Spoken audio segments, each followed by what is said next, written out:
know I've talked about this before, but I have to revisit this. I have trust issues with men who have a full head of hair. Now I know you can look at me and say that I do, but what I mean is, I'm 36, but like, let's say this, to see a man in his 50s or even late 40s and has a perfect head of hair or older, I have trust issues with that. Let me try to sort out my trust issues that I have with men who are, maybe closer to middle age or whatever and have a perfect head of hair. I have trust issues with them. Here's what it goes back to. Now, for those of you who are American, you'll appreciate this more maybe so than people who are living outside of America, but I pride myself as an American in not being political. I'm not a Republican. I did not vote for Donald Trump. I'm not a Democrat. I did not vote for Hillary Clinton. I do not believe in choosing one extreme over another. I believe in voting for someone who carries more midstream beliefs that we all can get on board on. Even if that person doesn't have a chance of winning the election, I refuse to just pick a side and go with it. I'm not a political guy. With that being said, you can imagine a guy like me, I do not trust politicians. I believe they're puppets. They're puppets that have to do whatever their party says. And they don't care about the people. I think no matter what side they're on, I think they're ultimately caring about whatever's going to make rich people the most money, whether they're Democrat or Republican. That's what I believe. I'm very jaded when it comes to politics.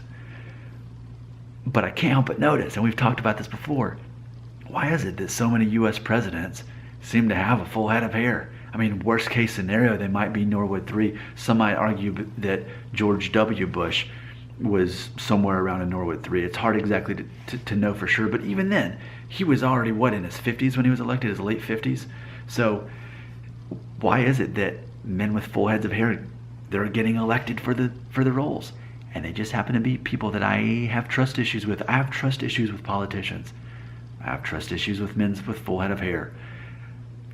Same thing with Hollywood. Why is it that so many men have full heads of hair? And you could be like, a number of ones, like Matthew McConaughey. He shouldn't have that much hair, and he doesn't. He's had hair transplants. You can look at his mugshot and see when he was clearly more like a Norwood 4. You can see this stuff.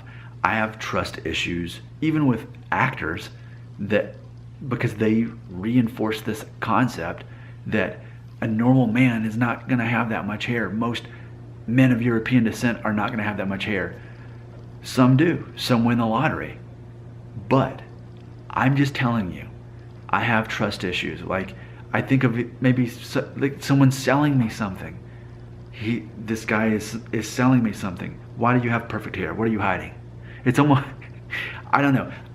You could say, Nick, that's messed up. Yeah, it is messed up.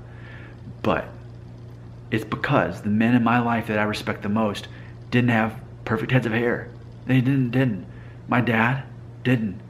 Even my grandfather, he strongly was a Norwood 3 most of the time I knew him in my life. But still, this concept of just having this perfect head of hair, no, that's not real life for me. I can't relate to that. I want to know a man who's had a bit of a struggle, who's had to think about his hairline, who's had to watch one of my videos to search out, am I losing my hair, and watch one of my videos.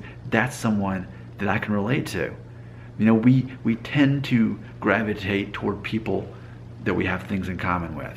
The way I like to say it is, your vibe attracts your tribe, and I'm part of the tribe who maybe I'll never completely go bald. I don't know, don't care.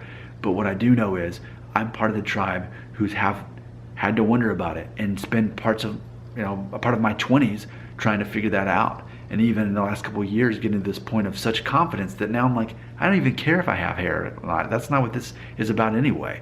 It's about knowing who I am and knowing I'm confident with or without hair anyway. But see, a guy who's 50 and has Norwood 1, he hasn't had that struggle. And I know it's going to maybe sound judgmental against him in a bad way and make me look bad, but I'm okay admitting that. I just think that ultimately it's easier to relate to someone who has had somewhat of the same struggle as you. I think that's really what it comes down to.